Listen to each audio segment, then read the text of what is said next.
This is the Throttle Out Show presented by Vixen Industries, the only show where monster truck drivers and mechanics come together to present what's happening in the monster truck community. It's the ultimate combination of torque, horsepower, and trash talk. And now for your host. First, straight out of the heart of Detroit Rock City, it's Kid Rock's neighbor and former driver of the VKT ride truck. It's Austin Spence. And the duo deep in the heart of Texas, it's the show owner and daughter of a man who conquered the industry for over 20 years. It's Harley Johnson, along with everyone's favorite Bryce Kenny lookalike, Austin Tweedy. So go ahead, fuel up, strap in, and remember, when in doubt, throttle out.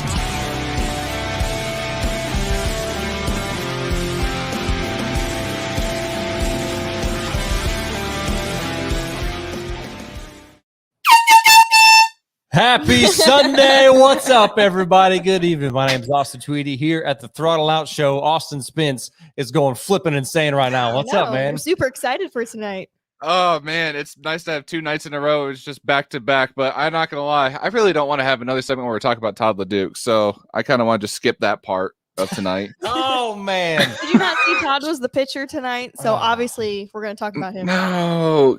Listen, God, hey, it's He's me watching. again. He's watching again tonight. But no, I'm doing pretty good. How was your guys' weekend? Obviously, we it had was some great. fun yesterday, so you guys do anything else? Play with Waylon a little bit?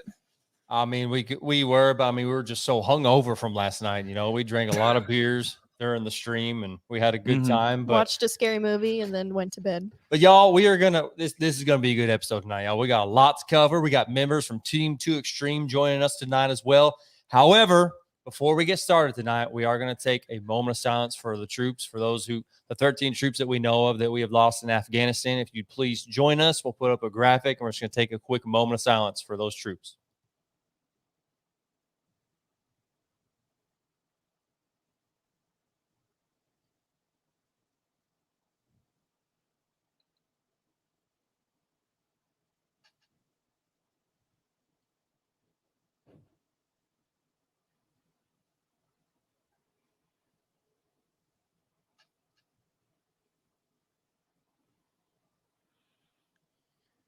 Thank you all so much for joining us tonight. We remember you, the troops in Afghanistan. Now, let's get rolling. We got some people up there in Tonganoxie, Kansas, just waiting to hop on the stream with us. However, I heard that they're really nervous right now. They've been, thinking about this all day. I know they've been really worked up, and just going to go ahead and bring them on now. Team 2 Extreme. What's up, everybody? Where'd Brister go? Where's Brister? He got nervous and left. Oh. Come on. I mean, I was the one that was really the most nervous, but he actually started to cry and left. That's exactly what happened, isn't it? There he is. What's going on, There's guys? the man of the hour. Pretty So cool. y'all had a busy weekend, I guess a fun weekend there in Quincy, Illinois. Is that right? We did. We did a show at the State Fairgrounds there right outside of Quincy. Went really well. We had all 4 of our trucks, our ride trucks. Had Sammy Sturgis in the Jet, which if you guys haven't a chance to see a jet vehicle back up to a car and set it on fire, I highly recommend, if you're not doing anything this week, try it. It's really cool to see. So, Cam, there was a truck in the early 2000s. I cannot think. It was a monster truck with a jet engine. Okay. What truck was that? Was it Phantom something? American Guardian had a jet engine in the back of it. American Guardian? You talk about the No, one with the fire out of the back? Yeah. No. According to the guy who's giving me my outside information, yes, it was American Guardian. I'm not thinking of American Guard. It was at like some Paul Wickelman shows. It's all it had was a jet engine. It didn't do any jumps. It just drove up the stuff and burned it. Well, Well, that sounds kind of lame. That's cool, but what this is a 72 Chevy with a G-force. 383 stroker in the front that actually is street legal, can drive down the road. He actually takes it and helps push the shows for us through town. Completely street legal, insured, everything. And then it will set a damn car on fire afterwards. That's what I'm talking about. Yeah, I mean, you can't get better than that. Only way you can get better than that is if he would actually do it in traffic. Exactly. Yeah, True. that'd be nice for some rush hour traffic down here in Dallas, Texas. Oh, gosh, absolutely. So, But Brister, you got the opportunity to drive the boss's truck this past week, and we got a nice little video clip. Harley, you can go ahead and start playing that now and just tell us what that was like. Driving the Bounty Hunter, it was definitely a cool experience because I remember seeing Jim back in the late 90s when it was still the yellow S10, and I was only maybe 4 years old. Like, the name Bounty Hunter, I've always remembered it in monster trucks, and then I remember when he came back with the Blue Expedition. That was part of my childhood because I had all the Hot Wheels toys. I never really rooted for him that much. I always rooted for Lindsay, but still, to drive the name Bounty Hunter, it was quite an honor, and it was a fun experience.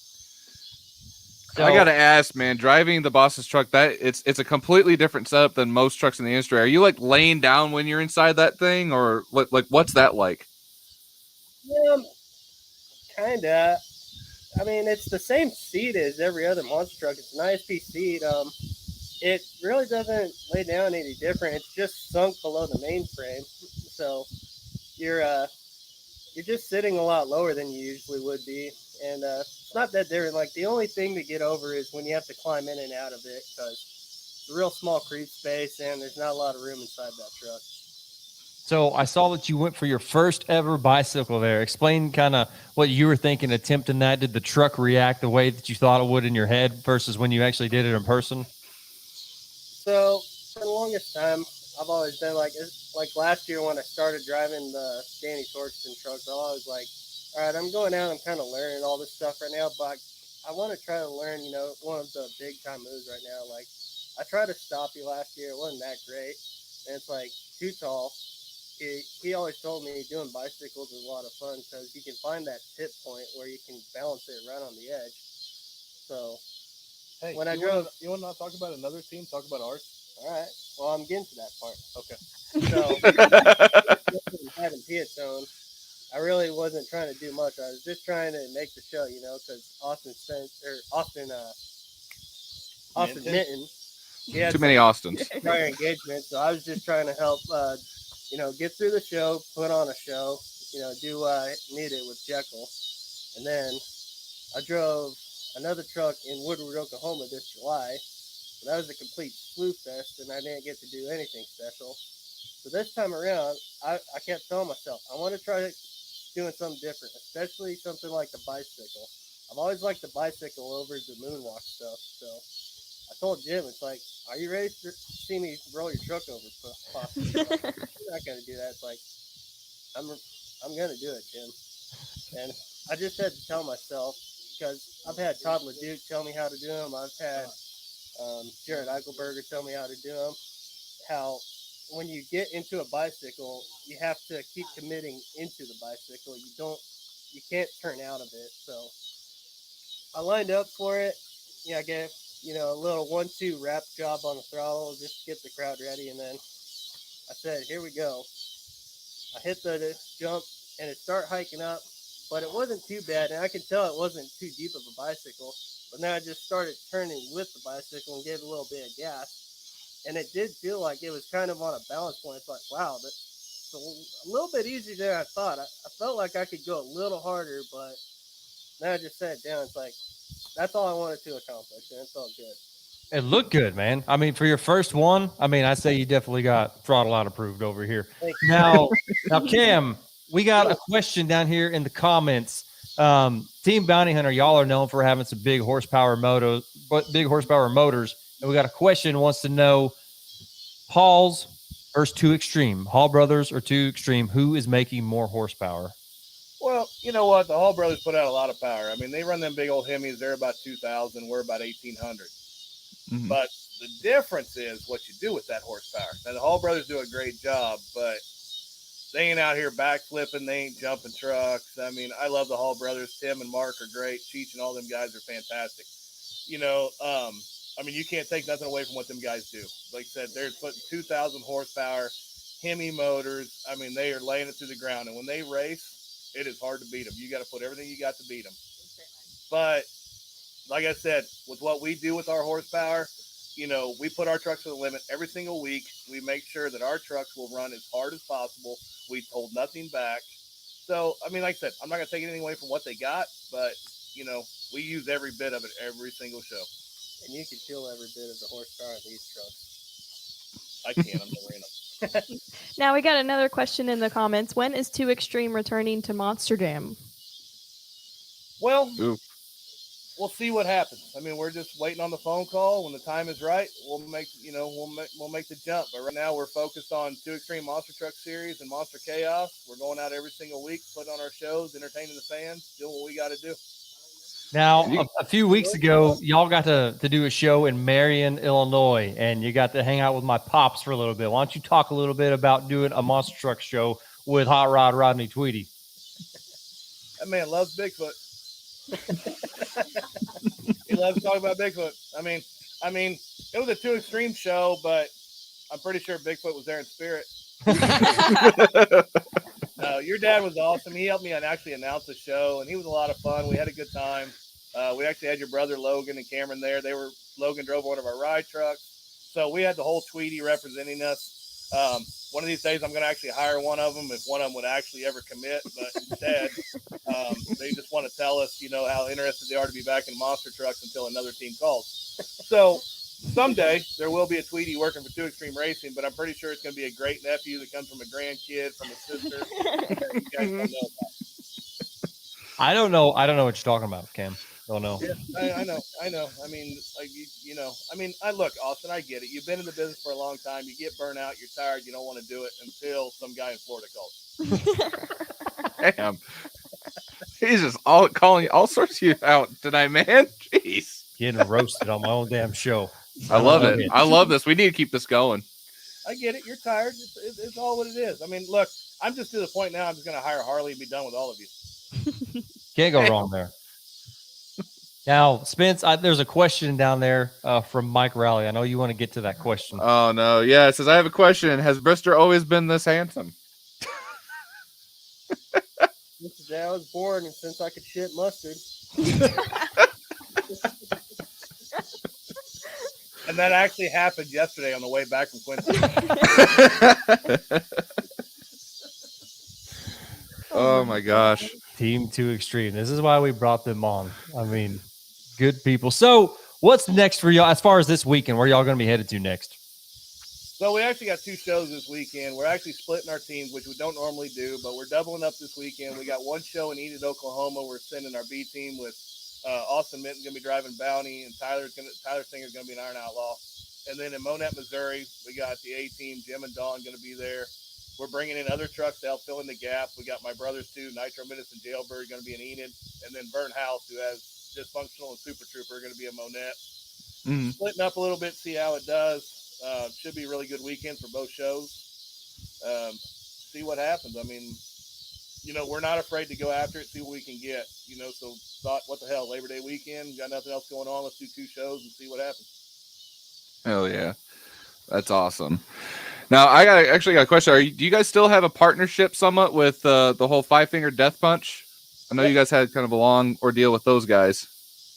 Still ongoing. We have a ride truck named after him now. That's right. That was Harper's old outlaw ride truck, wasn't it? Yeah, and that actually used to be a gunslinger, so it has a lot of sentimental value to us. Okay. Oh. No kidding. That's really awesome, actually. Yep. I kind of want to drive it. No. You'd be better than our current ride truck driver for it. Oh, come on, be my Just flying in and driving. We got a question now in the comments. Wants to know. They're asking, is Jim and Dawn not driving anymore? Oh no, they're driving. Jim took the weekend. We're going to be 75 years old at least. Dawn's in the back. Now, when Dawn is 75, she'll still be driving Scarlet Bandit. And Scarlet Bandit retires when I do. And Scarlet Bandit retires. I'm just going to repeat what she said. And Scarlet Bandit retires when she does. Jim took the weekend off. Wanted to give Blister an opportunity. I mean, we know Blister's a great driver. Jim will be back in the truck soon. Dawn is never going to stop driving. My kids will never drive even a Scarlet Bandit. That's my name, Omi. Yeah. So when Do it's replaced, it's a whole new name. You want me to move?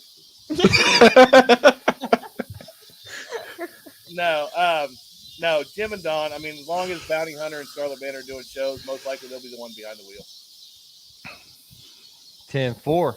So you can't here, replace the 2-time world champ that easy. I mean, Blister did okay, but you know, he's not Jimmy Green. I mean, hey, as of right now, Jim is still the reigning world racing champ. Yeah. He is still the world And he racing reminds it champion of us every day. and tells us every day. Reminds you every day. Oh yeah, we're not allowed to have a conversation. I mean, we don't even. I mean, we'll be unloading ride trucks and he'll mention it. Make sure you get my 2-time world champion truck out. And it's world's greatest moonwalk they did in Grand Bay, Alabama. Oh my gosh. That was a good one. We only had 6 cylinders, but it did actually work out really well. That's the key to it. I think that's just such an awesome thing that Jimmy was able to come out, take a World Finals championship, and just not return to Monster Jam since everything that happened. And you guys have been extremely successful with your 2 extreme shows. Well, I mean, it basically boils down to this. This is what we do for a living. We, you know, we gotta do what we got to do to make a living, and we've started building something with 2 Extreme Monster Truck Series, and we realized we're actually really good at this, and we've had a lot of fun with it. You know, it allows us to control our own destiny. You know, so it's been a lot of fun. Everybody's enjoyed it, and so we ain't stopping now. So looking into the future, look at now, like in a couple weeks, Monster Jam, they're going to start announcing, you know, what their plans are for first quarter. I mean, can y'all talk about that now? Do y'all know what you got after the first of the year? We know what we're doing, whatever they're doing. We're booked for the first of the year for us, so we're not too worried. But I mean, who knows with Monster Jam at this point? Best of luck to them. They know how to get it done, but we'll see.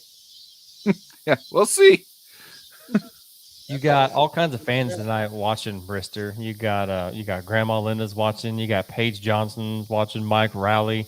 I think wasn't Gromick on there? Did I see him? Yeah, Yeah, his Gromick name is is- watching as well. Brister's got a big fan He club. does. Brister's got like his own groupies. They're just not female.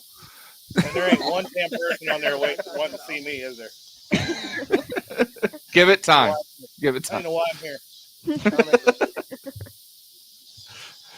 Oh man. So Cam and Brister and anybody else who's watching there in the back, we have a segment, you know, when our guests come on the air, we call it story time. So I want to get a good story, you know, either both of you just want to tell the same story together, or if you want to tell 2 separate stories, but we need a good story of just being in the industry, something goofy happening, something just, you know, not you know, show's not going according to plan and breakage, but give us a good story. I know the both of you are filled with tons of them, so let's hear something.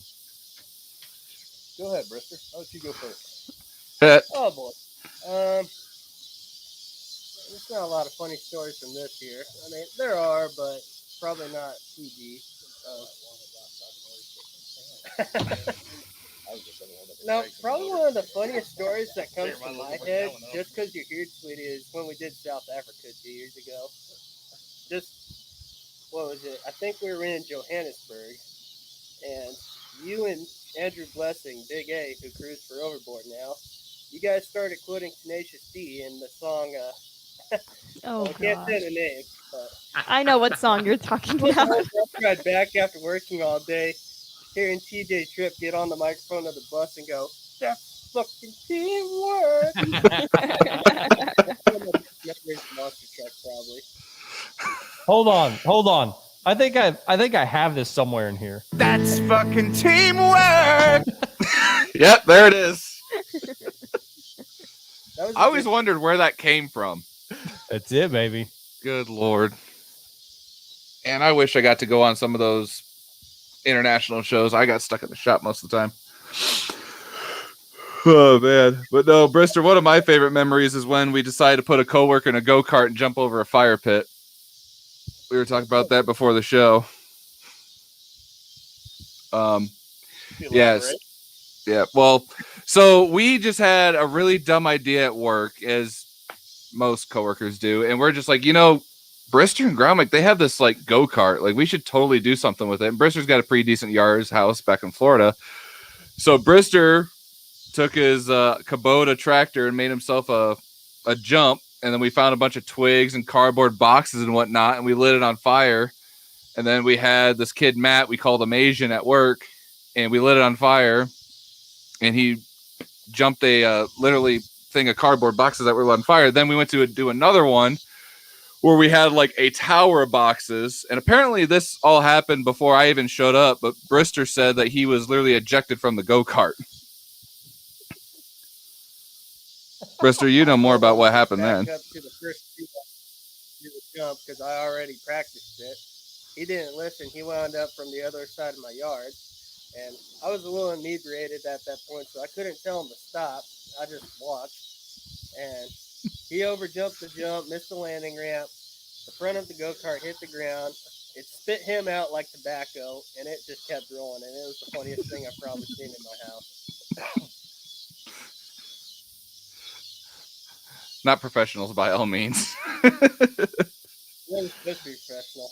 This wasn't going to be live or anything. It was just going to be a Facebook video. Yeah, I still have the one from the very first one we did on my phone somewhere. I'm gonna have to share that on our page. Yeah, that's the one. All right, Cam, give us a good story, Cam. All right. So let's go way back to the first World Finals I ever did back in 08, 09, whatever it was. And I was there crewing with Joe Miller, crewing for a bounty hunter. First World Finals I ever did. And I was pumped. So they sent me to the track to start working on bounty. And I was told to change the oil, clean the air filter, stuff like that, get truck ready for practice. Well, I took the air filter off and I was cleaning it. It was really windy. It was blowing sand everywhere. So I had this brilliant idea of I was going to set 3 red rags, 1 in each butterfly. We run the top injector hat. So I set a rag in each butterfly to keep sand out of the motor. Well, we had just gone to a new transmission. It was the first time we were running a big input shaft transmission. Jim wanted to go in the parking lot and test it. So he asked Monster Jim, hey, can we go in the parking lot and test this? And they said yes. So Jim goes in the parking lot. He nails it. He grabs second, and the throttle hangs wide open. So he shuts it down. We take the air cleaner off. Well, lo and behold, there's 3 red rags that he's been putting the butterflies. Still sitting there. And I'm pretty sure that was going to be my last day with 2 Extreme Racing ever. We got back to the pits, and Jim went to the left side of the truck. I went to the right side of the truck. If Jim walked toward the back, I walked toward the front. I even called my brother and asked him if I could borrow money for a flight home. I knew I was going to and thankfully, nothing happened. All that happened was one little tiny corner of one rag got down into the supercharger, tore off. Engine guy said it'll be fine. Truck ran good, and we did okay. But that I was pretty sure was always going to be the end of my career. And I don't know, 11, 12, 13 years later, whatever it is, here I am still sitting here. And this is the first time I've ever been able to tell a story, and Jim is not yelling at me still about it. But as soon as we're done, he's going to look at me and say, don't ever put rags in my motor again. Remember that. He sees that in his sleep every night before he goes to bed. You know that.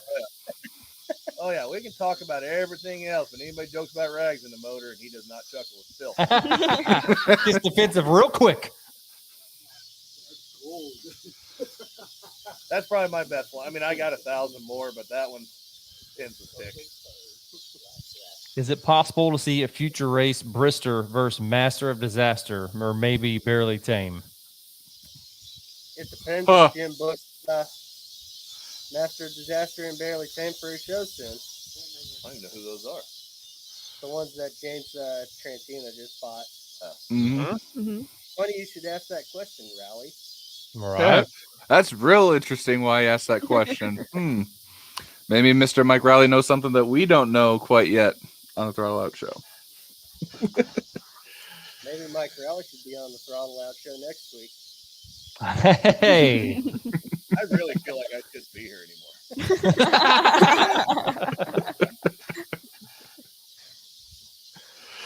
Y'all, I'm so glad you come on the show with us tonight. Thank you for joining us. I know y'all are super busy. You're going to put your heads down. You're going to get right back to work as soon as you hop off the stream. Jim's got a lot of shit lined out for y'all. So I get it.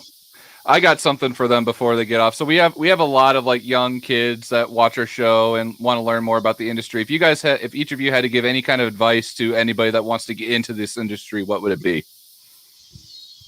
I'll let you go first so I don't answer while I'm drinking. If you want to do monster trucks, you better be committed to doing monster trucks because it's not something that you just put down your regular job and say, I want to go do it. You need to know what you're getting into and you need to be prepared for it. That's my advice. The biggest thing is just prepared to work and prepared to learn. It's a 7-day-a-week job. You know, what people see at the shows is 2 hours a week of what we do. So Yeah. if you truly want to get into this, be prepared. You're going to travel. You're going to work your butt off. You know, a lot of it is ungratitude. You know, you're not going to get a lot of people pat you on the back because you just worked 24 hours in a night to get a truck put back together. But the payoff comes in that 2 hours when you're in front of the fans, whether you're a crew guy or you're a driver or whatever you are in this business. If you're a crew guy, the satisfaction of watching a truck that you just worked all night or you worked all week to put back together, thrash on, whatever it takes, seeing that truck go out, and doesn't even have to necessarily win, but that truck makes it through a show, it does a good job. You've worked with the driver side by side to put that truck back together. You know, you get your gratification from that. Yeah. And the same thing during the show. I mean, Austin, you guys have all been there. There is, honestly, as a crew guy, there's nothing cooler than a truck getting broke. It's getting towed off the track. All them people in the stands are sitting there looking at that truck going, they're done. And you go back in the back and everybody jumps in, busts their ass, get that truck back out. And it gets back out for freestyle and comes out. Like I said, doesn't have to win, but it does a great job. That satisfaction of knowing you put that truck back together. You made it survive. You got it through the rest of the show when nobody else sitting out there watching thought you could. That's where the gratification comes in. That's where that satisfaction of what you just did, you know, that's the coolest part of it.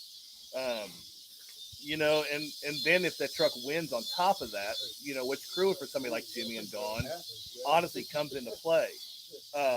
You know, when you can go out there, I mean, there's been a lot of shows where our trucks have been towed off, you know, where 4-link bars are folded, drive shafts are missing, shocks are bent, and we all got back there, everybody jumped in, we busted our asses, and that truck goes out and Jim wins freestyle.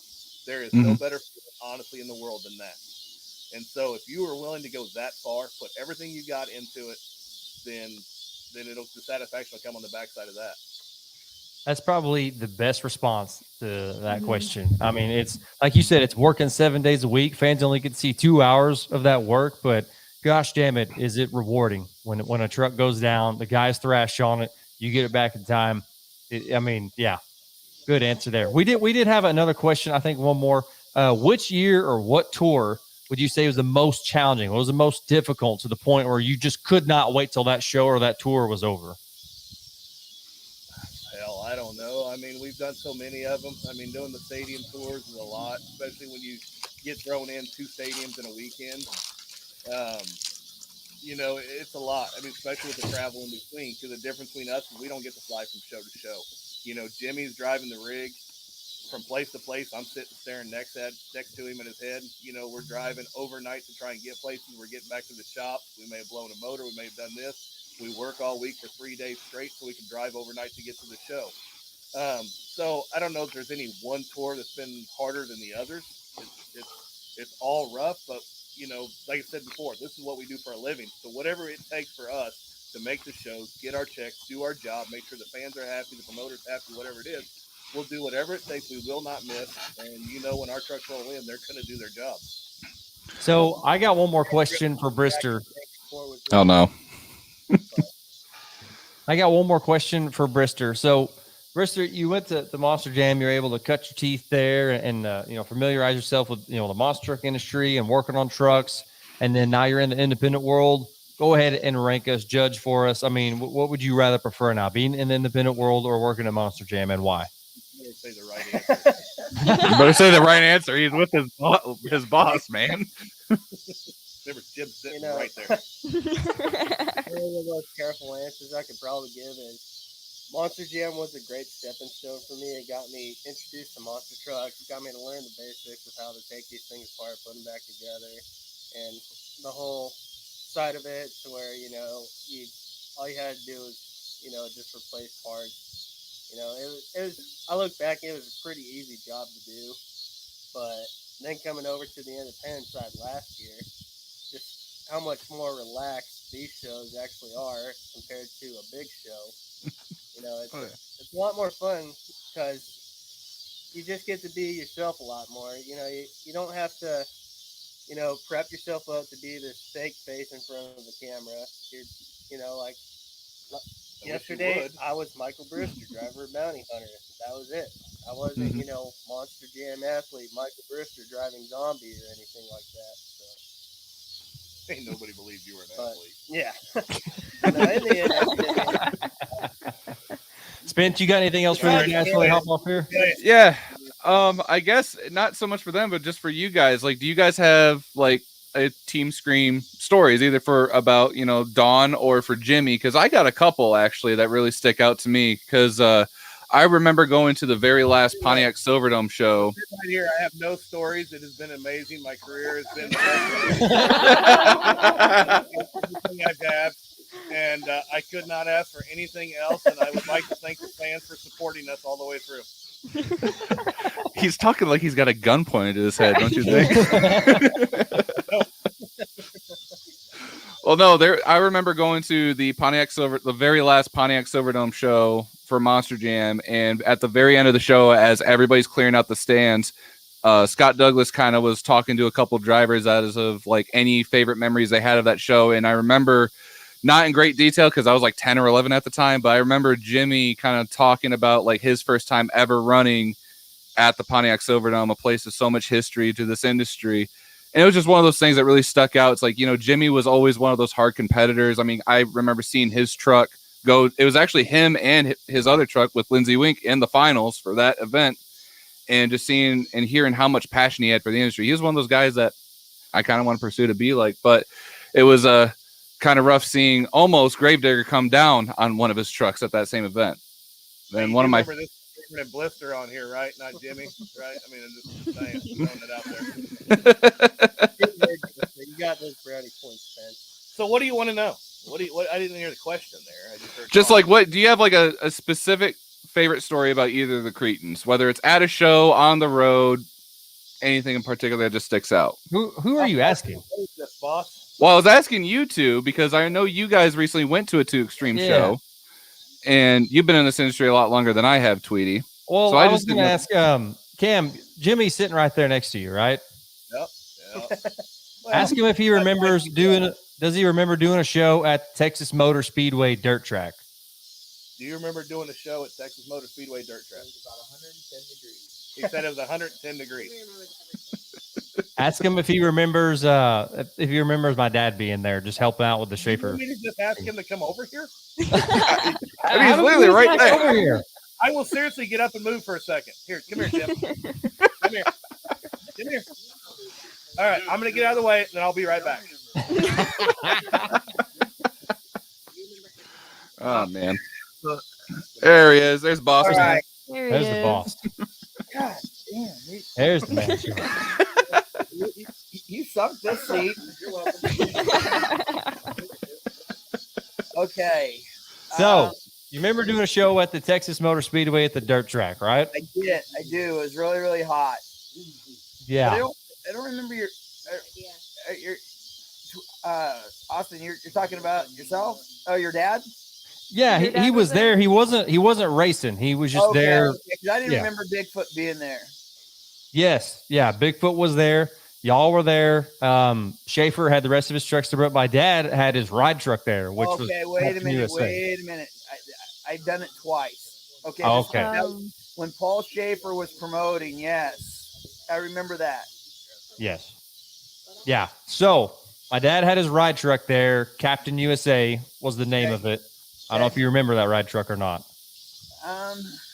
Well, we're going back a long ways when Paul Schaefer was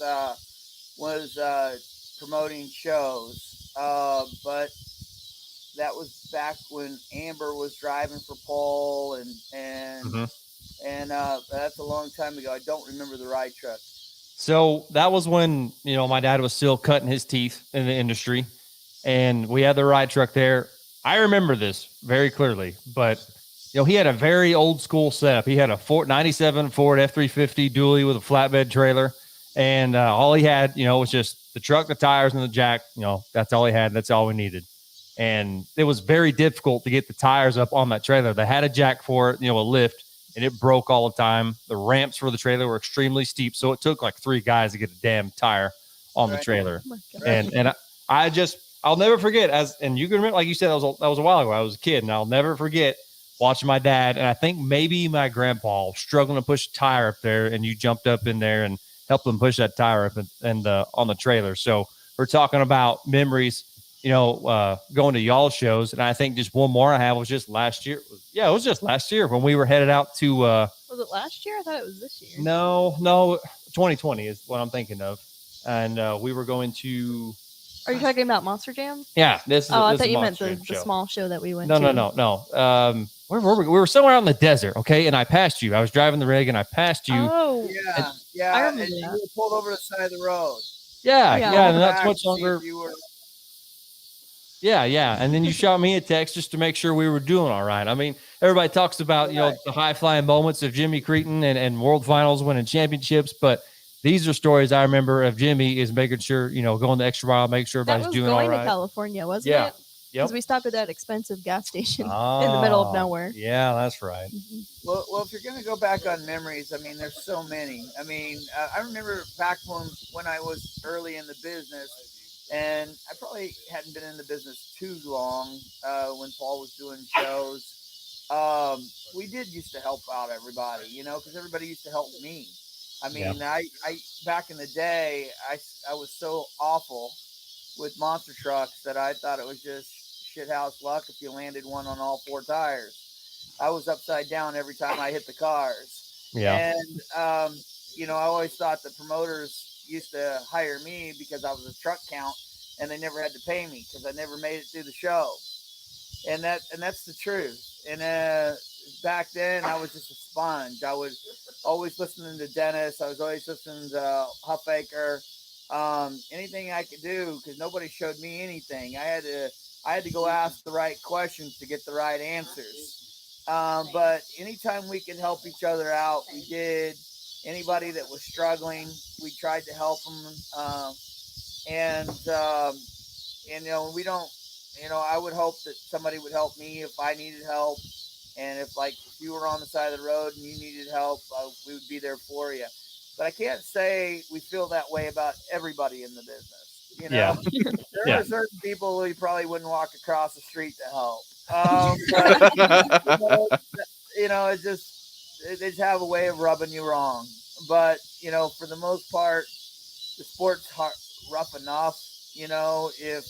If things are going well for you and they're not going well for the other person, you might try to help them out or at least get them on the right track. Yes, sir. Now, I'm a little confused because I see Don in the comments. Is Don not there with y'all as well? Well, He's getting pizza right now. Don, we had ordered pizza, so she just went to pay the guy. But we're doing everything we can to make sure this isn't the Don Cretin show. She would give you an earful, trust me. That's a whole nother segment. If you just need to have Dawn on. Okay. A whole episode on just Dawn. Yeah, we'll probably make that happen in We'll the do future. that. Yeah. Why not? Well, listen, y'all, we're coming up on our time. We're going to recount some other stuff throughout the weekend. But, hey, y'all, thank you so much for coming on tonight. We really appreciate you. And best of luck to y'all coming up this weekend. You got your 2-show weekend and all your other adventures. Cam, I see you, Big Sexy. Thank you for coming on tonight, baby. I appreciate you interrupting my interview for Jim. Yeah, make sure you do invite Dawn. Still left out. Oh, man. Y'all, you have a good night. Thank you so much for coming on. See ya. Thanks for having us, guys. Thanks. See you guys. Oh man, what a great group of guys. Well, you ain't joking, man. It's so awesome to have Jimmy on and just everybody there at their team. Gosh, what a good group of people. What a good bunch of people. Good team.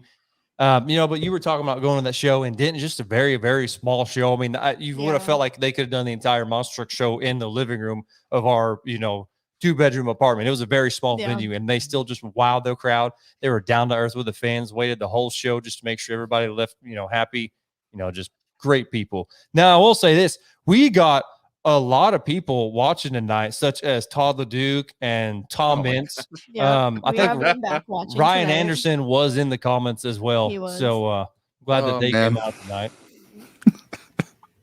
I don't know who these kids are that are doing this, but it's so funny that they are.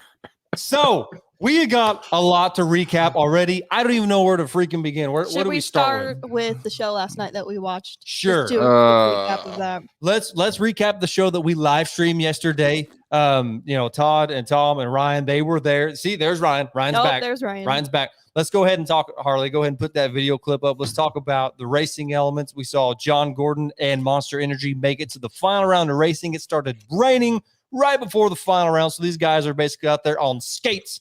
They didn't even get a chance to gear the trucks or do anything with the tires, clean them off.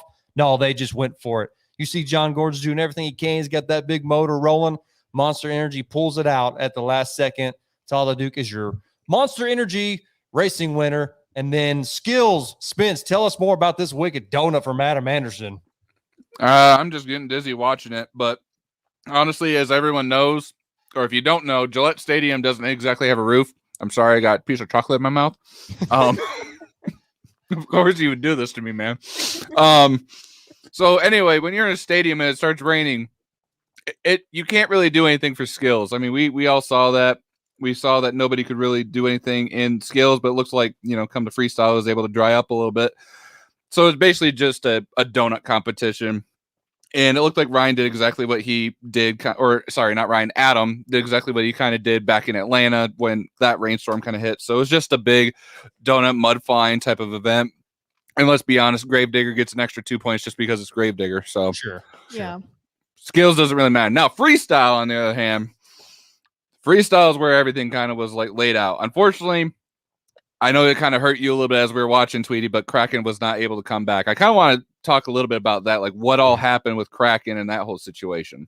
Yeah. So from my understanding, if we go back, I know we just played a clip here a second ago, but Kraken goes in racing. I can't remember exactly who he was facing, but he hits this is literally the final. I think it was against Ryan. The final jump of the race. And you watch the race kind of in slow motion. You see his rear steer kicks at the last second. Guy gets the barrel rolling. Pretty scary situation if you're watching it firsthand. He's fine. He's okay. Mm-hmm. The truck is not okay, however. We got some people there who are in the stands that are watching, telling us the shocks are jacked up on that truck, possible shock tower damage. They're going to have some fab work to do on the truck. It sucks. It sucks that had to happen too. I mean, if I just had the spitball here, if I'm guessing, I could see that rear steer kick just before the ramp hit, it could be that self-center wasn't working right. If he's having to work that son of a gun manually, maybe he just, went over a little bit, kicked it. When you have the truck in motion, for those of y'all who haven't drove a truck before, even just moving one, that rear steer, it's not very strong when the truck is sitting still if you're moving slow, but when the truck is in motion, the rear steer works a little bit better, right? Sometimes when you're going really fast and you're drifting and you hit that button, those tires correct themselves real quick. I imagine that's probably what happened. If he was trying to control that manually, I don't know if the self-center wasn't working or whatever. That's most likely what happened there. Glad Nick is okay, and I hope they can get that truck put back together and ready for the next weekend event. Now, let's talk about Kayla Blood, who looked absolutely amazing at the show. She's proven y'all that she can hang with the big dogs at these stadium shows. Dude, I'm telling you right now, whatever this kickoff, I don't know if we're going to do a react to it or what we're planning on doing when Monster Jam actually has their kickoff ordeal. Yeah, maybe we'll Kayla Blood and Tristan England deserve to be in stadiums 100%. Kayla has thrown down in her time in Soldier Fortune in stadiums. Now, I will say this. She could have had a much better night last night. The only thing that was really eating her is it looked like there was a constant issues with the truck. If you look at the body design of Soldier Fortune, there's not really a whole lot to like cover the top of the driver. I mean, there's a chassis, there's metal plates, yada, yada, yada. But if you have like a regular truck cab, you kind of have a little bit more protectant from the elements. So it looked like she was struggling for like, it could have been visibility wise, could have been possibly electrical issues in a minute, throughout the night. So I think she would have had a much better event if there was no rain involved. Now, Tom Mintz kind of got redemption. He went into racing. He lost to Todd LeDuc. Now, he basically had him, but he didn't hit the last ramp with all 4 tires, so he got a 5-second penalty, so Todd wins. Tom comes out freestyle. Tom Mintz, Max D wins freestyle. Didn't even hit a backflip I might add. He just had a very fast pace, big air, did a really cool moonwalk coming out of a jump. So Tom's your freestyle winner. Todd LeDuc, Monster Energy, your overall winner. Silencing the haters over there, Austin Spence, because Monster Energy was on top, baby. Yes, sir. Todd LeDuc, I see you watching down there, good buddy. It was good talking to you today, sir. Now, let's get moving on. Let's talk about the show that happened over here in Utah. Now, here, pause this real quick. Pause. Oh, okay. Spence, this show, I'm going to have you pronounce the name of the town for this show right here, okay? The Monster Truck Militia Show. Diesel Dave returned to the seat driving a Rockwell Red, but it was in a town in Utah. Nephi, as I believe is how you spell the name. How do you spell, or how do you sound that out when you read that? It's Nephi. Yeah. Nephi, right? Is it Nephi? I actually don't even know. Nephi. He doesn't Really? even You're going to know. ask me a question and Oh throw my me on the gosh. spot and you don't even know the answer? No, I've got it. It's Just- Nephi. Nephi? Whatever. Nephi. It is. I'm serious. I specifically asked because I just want to hear you pronounce it, but it's actually Nephi. So here's Monster Truck Militia Show. Nephi, Utah. Looks like Vendetta. Paul Jensen and Jurassic Attack over in the other lane. The final round of racing. The Boss Man and Mike Christensen and Vendetta flying them red line oil flags. Look at that Jurassic Attack just looking slick, but I mean, so's Vendetta. That's a good looking truck. So I really want to know more a little bit about this venue because there looks like there's a lot of open seats, or are those just not open to the I public? think we're watching from the side where all the fans are. Yes, you're watching from the stands where the people Yeah. are. That is David Too Tall right there in the wrecking machine. Oh, David was driving Wrecking Machine. That's right. Doing a damn good job of doing it too. My gosh. Yeah, this is the skills competition or the skills element of the show. Can't remember who goes next. If it's who I think it is, Oh boy. That's yeah, right. I'll kind of wait till we get with Mikey's next hit here. Kind of just skywheeling around. Not bad. Honestly, for a small show, small venue, this is good. Oh no. That was a quick bicycle. If you Brand want new to call it body that. paint scheme. What on Oh, what were we even thinking? Let me guess. This is one of the Diesel brothers, right? that is Diesel Dave, yes. Diesel Dave. Yep. Can't buy talent. Nothing against anybody I think over we there. have a hater of the Diesel Brothers on our show. We too. got a You- hater over here. You really just figured that out? I don't hate them. I just don't like seeing them drive a monster truck. That's all. See, that's what you're supposed to do. Too Tall, David Alfred showing Diesel Dave how it's done. Just saying. David is an absolute madman behind the wheel. Hasn't even really been driving that long, but gosh damn it, this guy belongs in a good seat and a good piece of equipment, and that's what he's got. This is, I believe, I think it's Zach Jensen. It's Paul's cousin. This guy absolutely blew me away. I didn't even know he was driving trucks, and he put on a badass freestyle. I gotta say, seeing Kamikaze in black just looks so much better. This looks like a really good show. It Even though does. it is a small show, it looks like a really good show to be So at. this was my 2 cents on this venue is I think if whoever was promoting the show, if they, I don't know if they needed to start it earlier on promoting the show, if they need to get TV time or invest in radio ads or whatever, I don't know, because that looks like a badass venue. There's a lot of seating there. I feel like a lot of money could be made, and only one side of the grandstands, had fans Yeah, in it. I didn't know the show was going on until Diesel Dave posted about it. That was only like maybe 2 weeks ago, when he posted about it. Yeah. So giving 2 weeks notice on a show, probably It's not enough time. Yeah. Oh, and he rolled it again. Go figure. One more time. But I mean, like I said, that's got to be my only complaint about the show. They had a really good racetrack, the Chicago style with bigger jumps, freestyle. The dirt wasn't painted or anything like that, but it looked like a really cool venue. I think in the future, moving forward, if they can kind of promote that a little better, get a lot more fans there, that could be like one of these stops, that a monster truck fan would like to fly out and see a show at that venue, because those are all good trucks at that venue. They could put on a badass show there. Oh yeah, they're all top notch. I mean, they could, if they were just to promote a little, like you said, just promote a little bit more, get more traction, social media, kind of like a throw. That's one thing that I applaud Throwdown. A lot of these other guys is they put everything out there on social media, whether it's Facebook, Instagram, whatever, and it always gets a lot of attention. You go to their shows and they're almost damn near sold out. So seeing a stadium of that caliber, or not really a stadium, I guess, an arena. It looked like a rodeo arena, I guess. Yeah. It could definitely potentially be sold out Now, with that show type of caliber. Now let's move forward. Let's go right here real quick. So This one? Mr. BJ Johnson, Harley Joe's dad, this sign is being painted for him by Mr. Jim McShay, who does all the Gravedigger paint jobs. Y'all got to check this out. This is for BJ's tattoo shop and how this turned out. Look at that, baby. Oh my gosh. Oh, I love it. It came out so good. It's beautiful. That looks really awesome. Absolutely amazing. Jim McShay. Am I pronouncing his last name right, Spence? I believe so. Why are you asking me? I can barely pronounce cities and states. Words, remember? Good Lord. What a beautiful piece. I mean, I think this is a good idea. Listen to this. If y'all are going to Tampa or the Florida area for monster truck shows, wait to get your ink there. Stop by, see BJ, get a tattoo. He'll hook y'all up. He'll do a good job.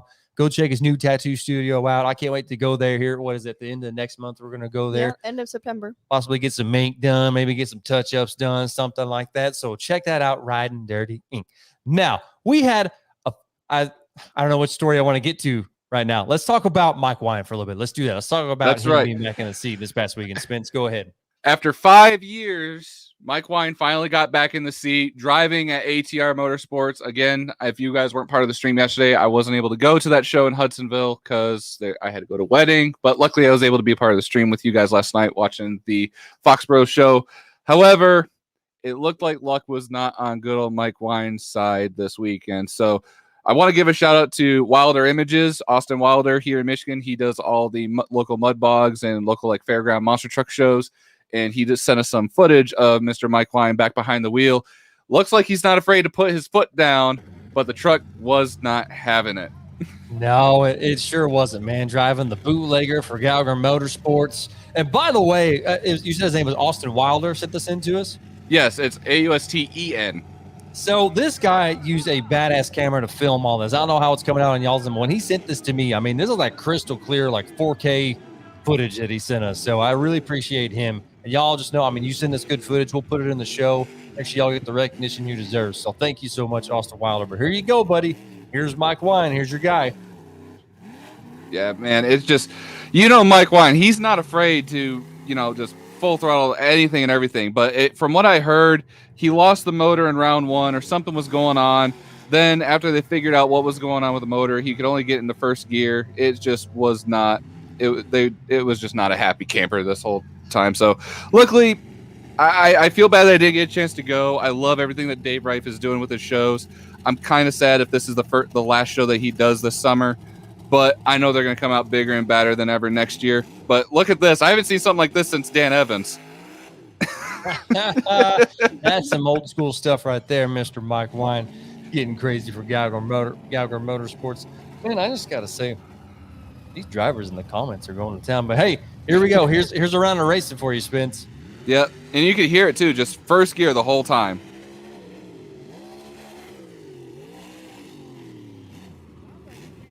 Oh, son, putting that motor to work. All you can do. But hey, if you guys are into monster trucks or mud trucks, go check out Wilder Images. He even has a bunch of videos from the big Michigan Mud Jam that happened. Check him out. Show him some love. Tell him that the Throttle Out Show sent you. Now we got another young gun out there in the world. CJ Ratu, 14 years old, for the first time got to drive his dad's truck, Stinger Unleashed. Y'all, he did a badass job. I believe he went to the final round of racing against Corey Snyder and Toxic. So you see him there with Scott Douglas. Here's another picture with his pop, CJ and Zane. Went to the final round of racing versus Corey Snyder, lost, but somehow come out with the overall victory. Look at this boy launching it over the bus stack, y'all.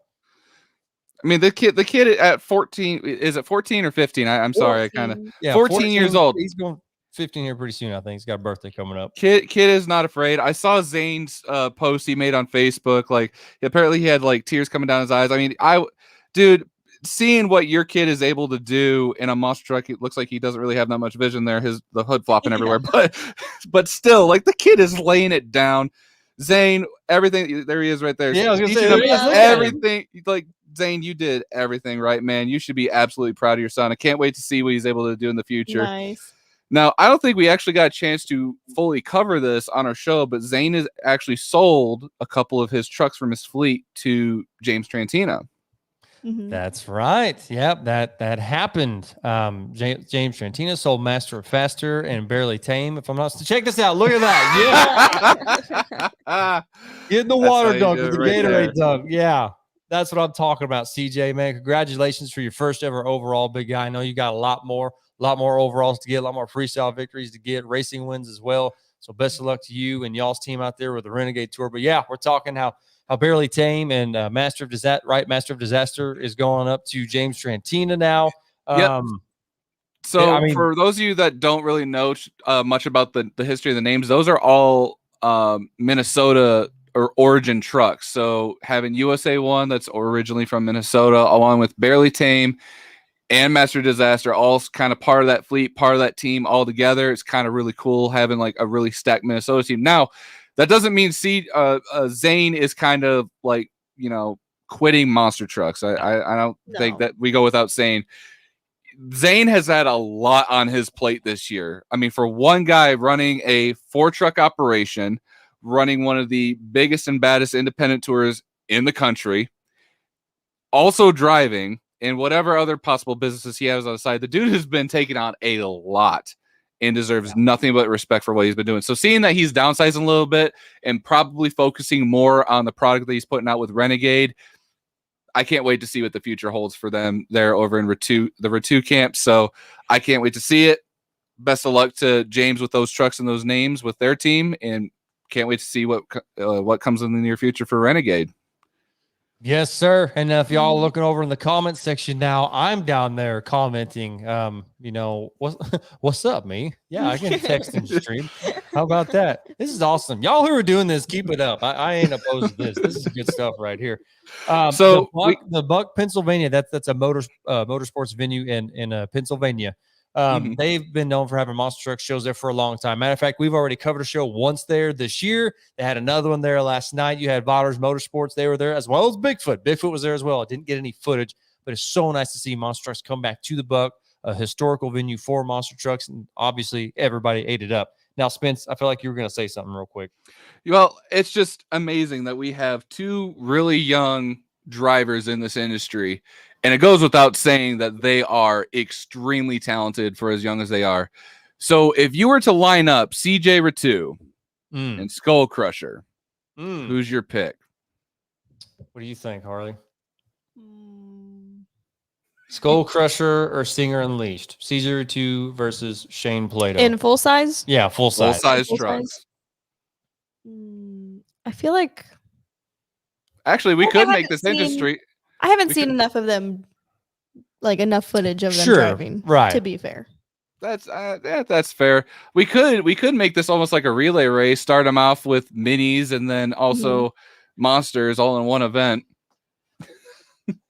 Taylor, I don't know, man. They're going with CJ. Warlock Performance Racing is going with Shane. If I had to choose one, it'd probably be CJ. Yeah, probably.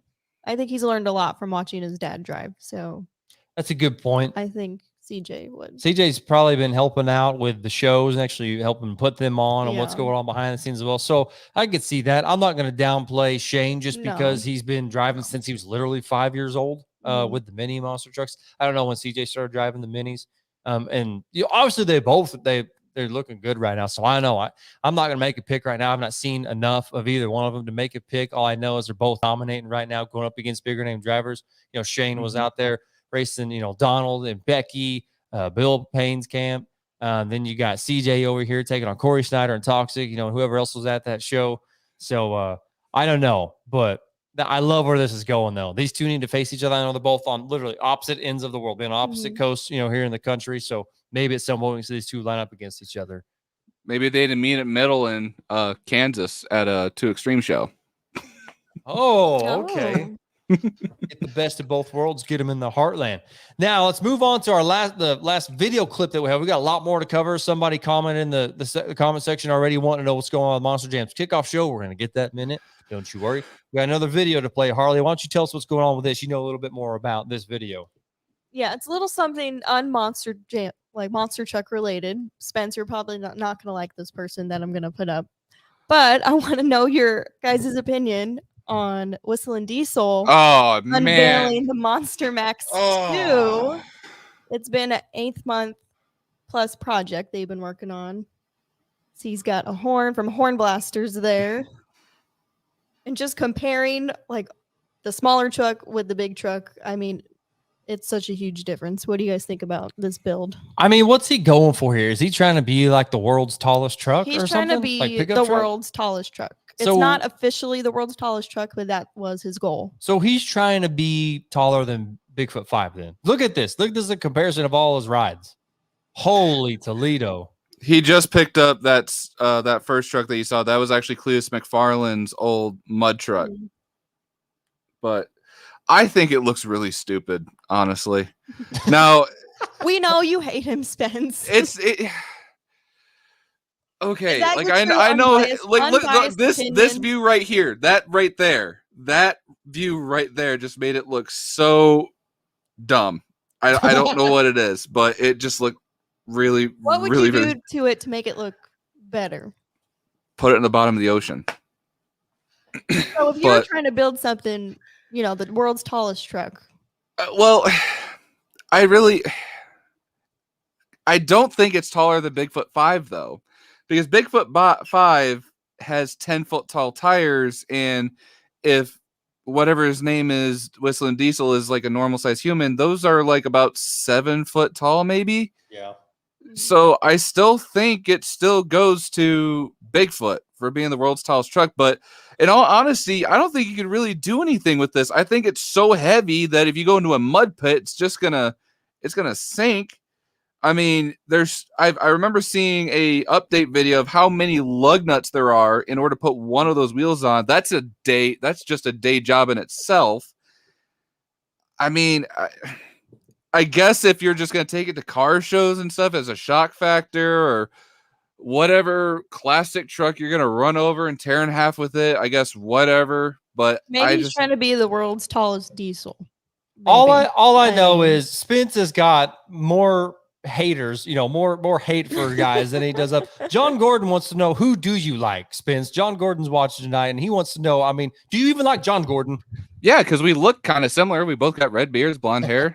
I like black and orange trucks. I'm just not from Georgia. John Gordon, I do have a lot of. I like trucks if they don't look stupid. I'm sorry. It just doesn't look that great to me. I mean, it's unique. I'll give him that. But it's just, there's a level of obnoxious, and this just like went off the charts. I just don't care for it. I just don't see a purpose for it. I mean, I agree. I don't think he's probably going to be traveling. A lot of people are wondering, No. how he's going to get that truck, to and from, different venues and shows. Probably not going to be seeing that thing, going anywhere else other than, his big He's probably property. just going to do some stupid stuff with it, for the views. That's what Yeah. it's for. That's exactly what it's for the views. Yeah, but I mean, he even like made a whole video because he does like monster trucks. I'll give it to him. Like he Yeah. actually does like monster trucks. But when he originally built his, Mighty Max, I will give this to him. The one cool thing, one video I did watch of his I really liked was when he made it a massive duel and he went in the water of Florida. I thought that was pretty cool, kind of a throwback to the old days on, flotation tires. But he tried to drive it like an actual monster truck, jumping it and stuff, and it would break. So I was kind of hoping that was his, kind of hint, like, hey, if you're going to build a monster truck, build an actual monster truck and go for it. I would have been more excited to see him in an actual full-fledged competition monster truck than the Diesel Brothers, because I'd rather support someone from YouTube making a living than someone with a Discovery Channel TV show. Okay, so as much as you hate Whistling Diesel, you still want to see him succeed more than Diesel Brothers. Okay, we're clearing the air a little bit. Yes, we're clearing the air a little bit. It's not, and again, I don't hate the Diesel Brothers. They're nice guys. I just think it's more of a celebrity status than anything else. I most of the time I feel like they actually don't care. It's just, money essentially. But Whistling Diesel, he does make cool stuff. It's just seeing him ruin classic trucks. I get it. It's not my money. It's not my truck. Like, I shouldn't care. But when you've been around a dent side Ford almost your entire life and you see that, it's like soul crushing. And even if it was a square body Chevy, I'd expect some of the Chevy fans out there to feel kind of the same way. We love trucks. That's why we do the show. So Well, seeing Mike stuff Riley like that- seems to think that you're just waiting for the die cast of Whistling Diesel's truck to come out so you can get it. I mean, I'll crush that with my Focus, I guess. I don't know. Man crushes monster truck with car. That's YouTube clickbait right there, baby. All right. Man. What All else right. are we going to talk about? All right. So what else are we going to talk about down here? Okay. The kickoff So show. yeah, so Monster Jam is already kind of put out there, or actually it was kind of confirmed by I think Scott Jordan on social media that there's going to be a kickoff show coming up soon. We're waiting for that. I'm assuming it's going to be within the next month, maybe 2 months at absolute max. You know, they're already making plans for next year. Guys are getting their schedules, not just for Monster Jam independent teams, all the independent tours, your toughest tours, you know, Monster Truck Throwdown, all those guys are getting the first quarter plans for next year. So Monster Jam's going to do the kickoff show soon. Now, there is some information that we do kind of know. We're not going to release just yet, just out of respect for drivers and teams involved with Monster Jam. There's, you know, some stuff, a lot of things that we don't know. Some things I want to know is moving forward. I mean, what's happened with Lucas Oil? Because I was under the impression that, you know, they left Monster Jam. They're going to be coming back. I mean, are they going to be coming back maybe next year in Monster Trucks? Are they going to be, you know, present in the Monster Truck world next year? Yeah, I mean, we did kind of make that assumption when we were talking about Hot Wheels Live, because even if you go to their website and you scroll all the way down, you see the sponsor is Lucas Oil is right there. Mhm. But there's nothing as far as like a Lucas Oil themed truck. But anybody and everybody in motorsports has some kind of, they either use Lucas Oil, they have like some kind of small partnership with them. Mhm. So I don't think they're going to be coming back as far as like a full-fledged, you know, Lucas Oil Crusader type truck, which kind of sucks because Lindsey Wink is one of their, I would argue, one of their best drivers that Monster Jam had. Yeah. And they're missing a huge opportunity of bringing him back. Mhm. So Maybe this I don't time know. if they haven't had a Lucas Oil truck, maybe they've been working on a new one, maybe. Hey. Making something up in the shop to unveil maybe next year. You never know. See, the other thing I would really like to see, because as we all know, we kind of talked about this, Monster Jam's been, you know, striking out as far as anniversaries. We knew that El Toro Loco recently turned, I think it was 20 years this year, and Son of a Digger hit 10 years. There was no anniversary for it whatsoever. Next year, 2022, is Gravedigger's 40th anniversary. 40 years of Gravedigger. Are we actually going to see anything in this kickoff show about Gravedigger, or were our predictions about Cynthia driving in a Canada tour it, and that's just another female driver driving Gravedigger? Maybe that's it. Maybe she's driving the 40th anniversary, you know, and she's the Canadian Gravedigger. I don't know. I mean, they totally dropped the ball on Son of a Digger's 10th anniversary. I mean, I just think out of respect for one of your best drivers in Ryan Anderson that you would have a show, a theme day, you know, do a show closer to home, another show that he's really popular. You know, people out in Anaheim, you know, they love Son of a Digger. You know, Hoonigan's out there. I figure maybe they do something cool for him, but Monster Jam has totally dropped the ball on that. It's also Monster Jam's 30th anniversary. See? Okay. Oh my gosh. So do you remember the 25th anniversary truck that they had? It was like their stunt truck that they did. No. So it was literally like Monster Jam 20. It's literally the same design as the stunt or just the Monster Jam truck. It was the black Escalade with chrome and yellow. But the only difference was I think they had just like names of all the cities on the side. I know what you're talking about. Yeah. Yes. It wasn't that. It was okay. Right. It was okay. And then Yeah. fast forward to World Finals 20, where they were going to reveal the all new stunt truck that's going to be awesome and this and that and the it was other. the And then same they pull thing. the body off, and literally all the videos you see of the reveals, everyone's like, it's the same damn Yeah. truck. So I don't know. We're going to see if Monster Jam actually does something cool for 2022 or if they're just going to drop the ball. Because I've heard that they're wanting to run 6 tours again when they fire everything back up on all cylinders. But 6 tours? Damn. yeah, it doesn't seem like they have the roster to do that, especially when it comes to like contracted drivers. Because when we talked last stream, or last full stream, not yesterday's stream, they only have 7 or 9 like actual contracted drivers for the company. So I'm not sure what exactly they're planning on doing or what they're going to change. But I really hope that they blow us away, because I think they really dropped the ball, period, for 2021. Yeah. Yeah, no doubt. I think if Monster Jam wanted to hit something big time, you know, they love these damn arenas, which suck. Okay. Yeah. If you are a part of Monster Trucks and you love Monster Jam, I'm sorry. You love Monster Trucks, you know, you're familiar with working on them, you're just a fan of the sport in general. You don't watch Monster Jam arena shows. Okay. There's a different fan base for the Monster Jam arena shows, but the diehard fans don't appreciate the arena shows. It's a slap in the face to the drivers who go out there and compete in these arena shows. So if we're moving forward next year, it's about time we change this up, right? I think we get a fresh look for the arenas, whether you're bringing back Do you cars think or we'll not. get the triple threat series back next year since we didn't get that I this don't year? know. I don't know. I kind of hope so, because if they don't change anything for their arena format, I will say the speedster racing is extremely fun to watch. So I don't mean to break your heart. I heard through the grapevine that Monster Jam sold all that stuff.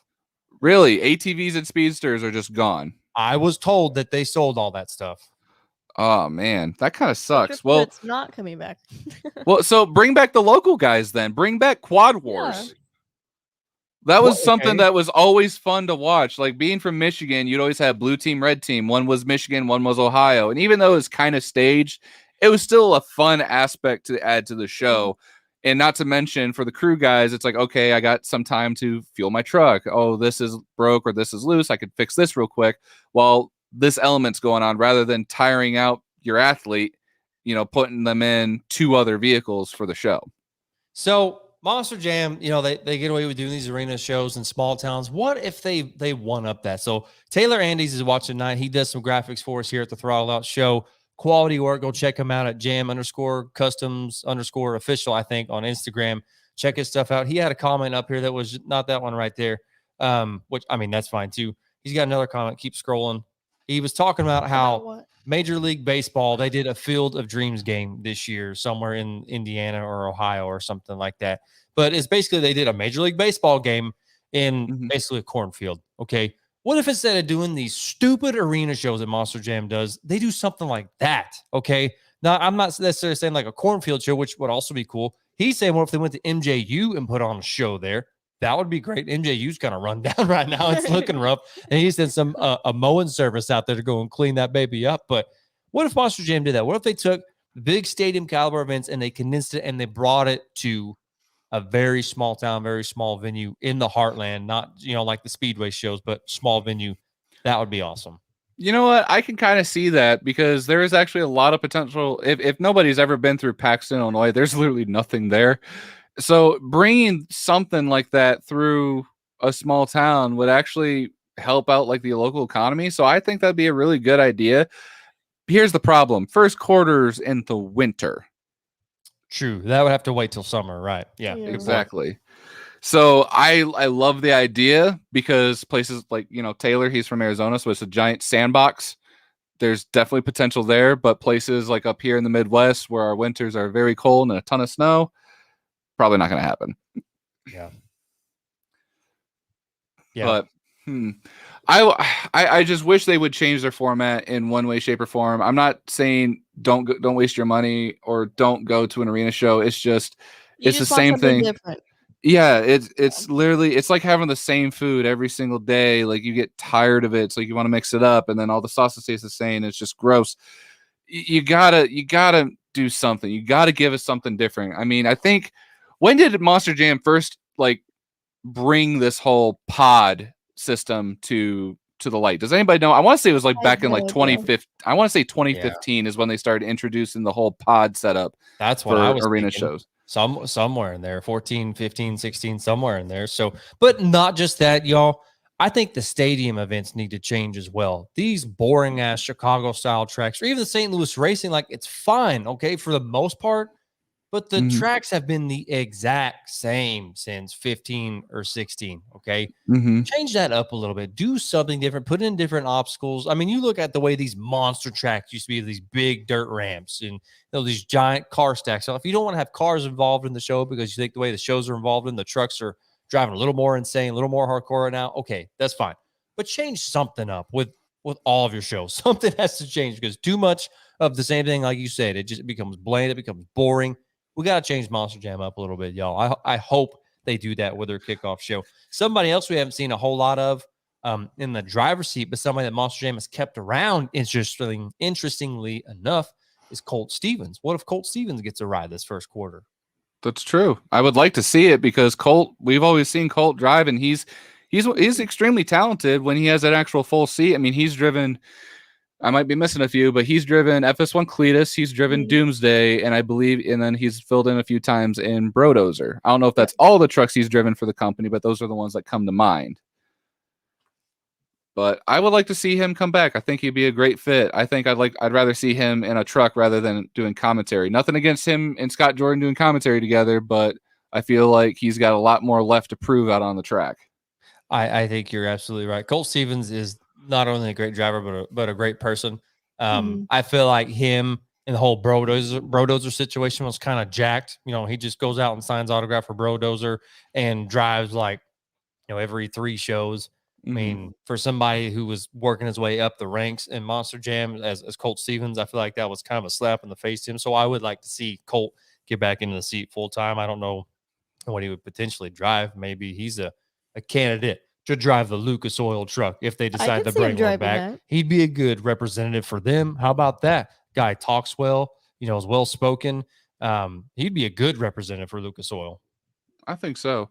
Now, going back a little bit to the arenas, just to kind of thinking of a way to bring things back. And, a lot of these arenas are in like very small. Well, I wouldn't really say small, but like they're in more local areas. I say bring back tough trucks, honestly. Like bring back something for the locals to kind of be a part of a show. Now, I know that's something that Monster Jam probably doesn't want the liability for, but that's something a lot of people would like look forward to and actually spend like a winter or a summer like building something towards. So I think that'd be something great. Not to mention some great drivers came from tough trucks. I mean, look at your dad, Harley. There we go. True. Good point. If y'all are watching tonight, you want to see us get out the shows and get you more behind the scenes scoops of what's going on in the pits, what's going on at the shows, go to throttleoutshow.com. Buy some merch, help support us, helps us get out to these shows, change our steps a little bit better, get y'all some better quality footage.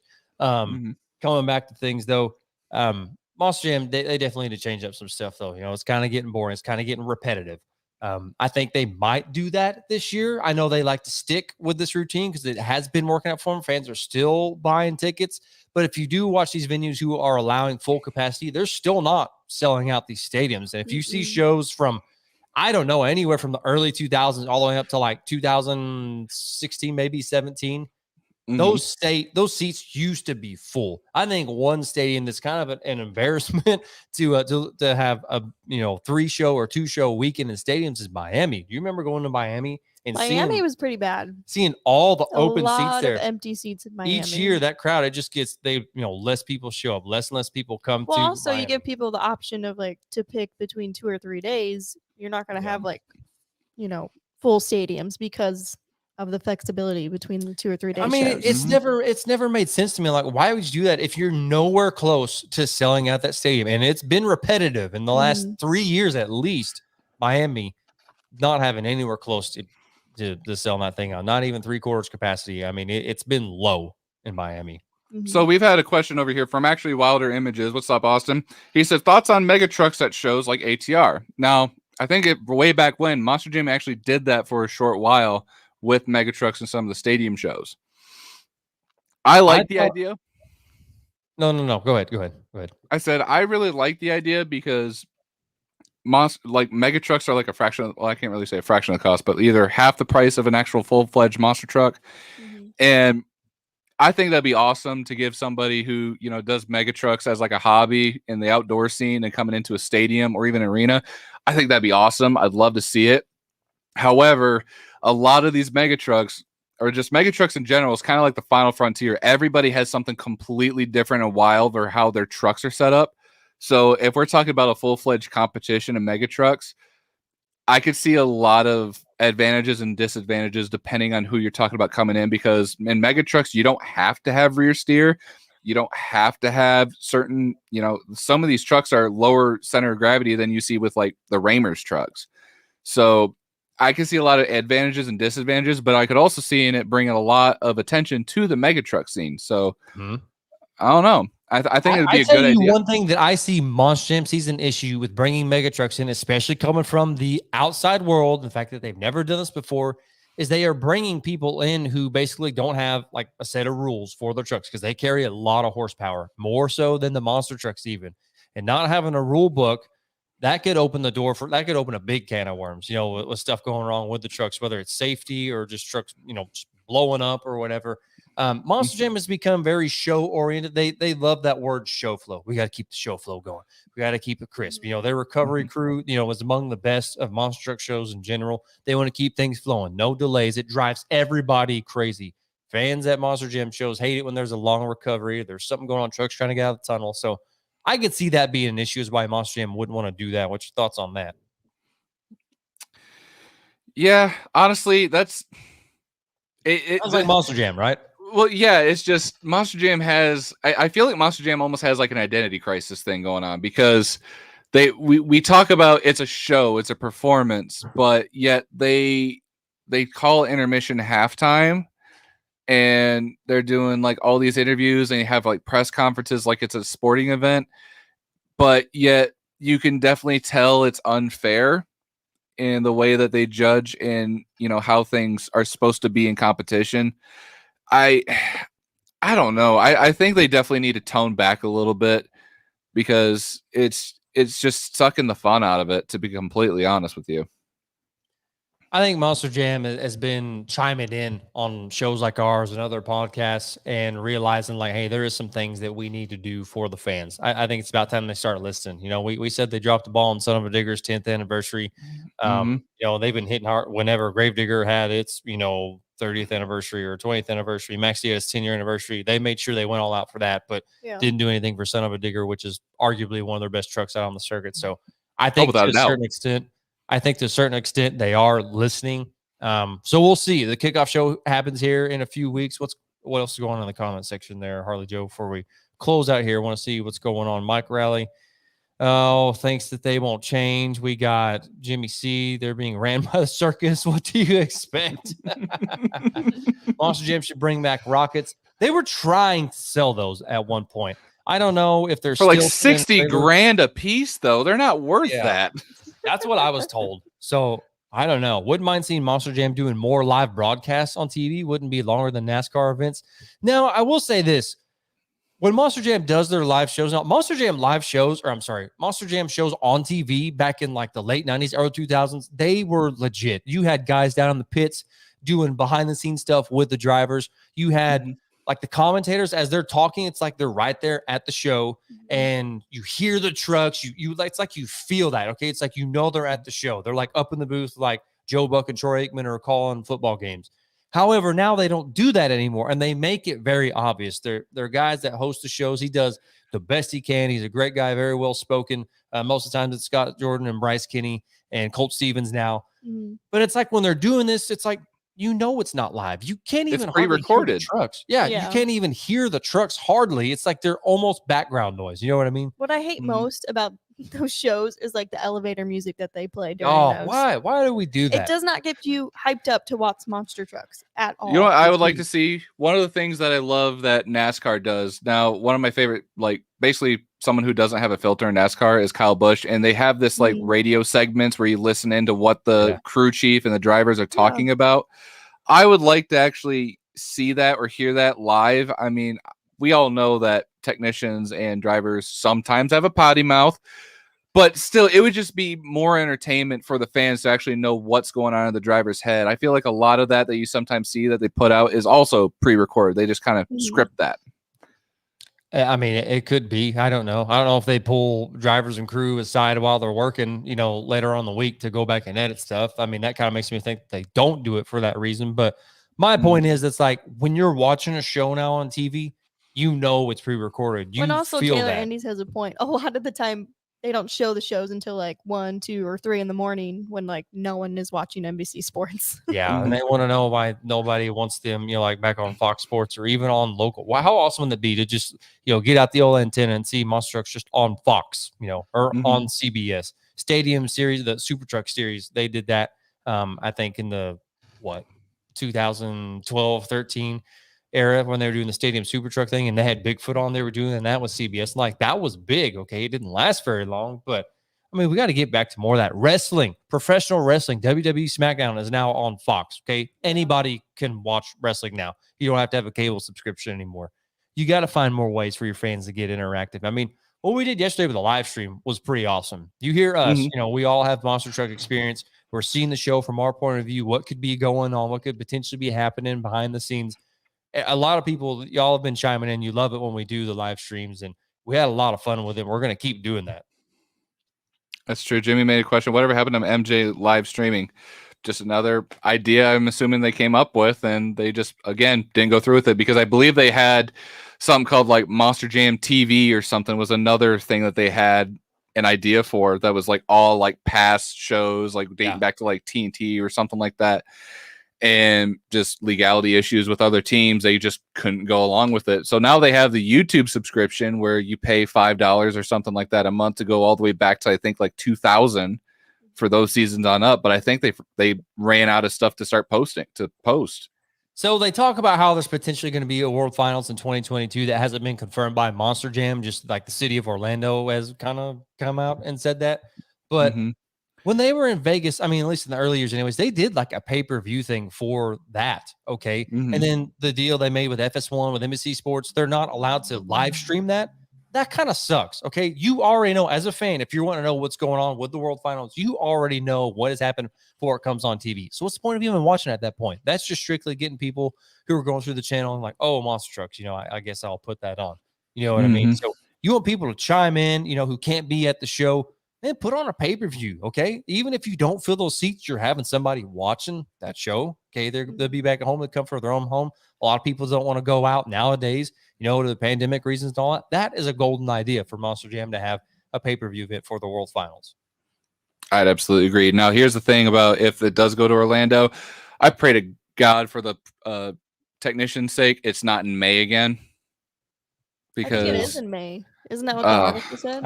I think it is. Yeah. Gosh. I mean, why? You want to see moved up a month early or something? Well, yeah, go back to March when it's at least a little bit cooler, because May is a pretty bad month in Florida to have any entertainment. Yeah, love bugs, extremely hot. It's humid. Yeah. Oh my gosh. Rainstorms. It's terrible. It's absolutely horrible. Move it up to March, maybe early April. That would make a little more sense. Yeah. You're right. I mean, especially if they're going to try to start other tours, there's no reason for the tours to go that long anymore. They were doing that because they had so many tours going at once. They kind of split everything up. So there's not, 10 shows in a weekend. But I don't know. Taylor and these bracket challenges or stadium events or predictions for the show. Yeah. I have been saying this since we started Throttle Out. Why they don't do that. Get your fans interactive and who you think is going to be winning the shows. Who could go all the way? What team's performing the best? Why don't we do that? Well, I think we should. Yeah, kind of like the thing that sucks about that is they don't let everybody know who's going to be racing till like 5 minutes before the show or 30 minutes before the show. So that sucks. It makes it impossible to keep up with that stuff. But hey, we got Monster Jam. I know y'all watch our shows. Listen to this guy right here. He's on to something. Spence, Harley, y'all got anything before we close out? Nah, I did not think I was going to be feeling this, but the chocolate I was eating was actually Jack Daniels infused chocolate, and I'm slurring my words a little bit, so I'm going to go lay down. Y'all go to throttleoutshow.com. Help us out. Thank you so much for all who have been supporting us. Y'all are going to see some cool stuff coming, some Monster Truck Team's way. We're on the process of working on something else even bigger than just a merch store for us, so thank you so much for tuning in tonight. Thank you to Team 2 Extreme for chiming in, Cam Miguez, Michael Brister, and Jimmy Cretin for chiming in tonight, hanging out with us. Remember, when in doubt, throttle out. Peace out, y'all. Good night.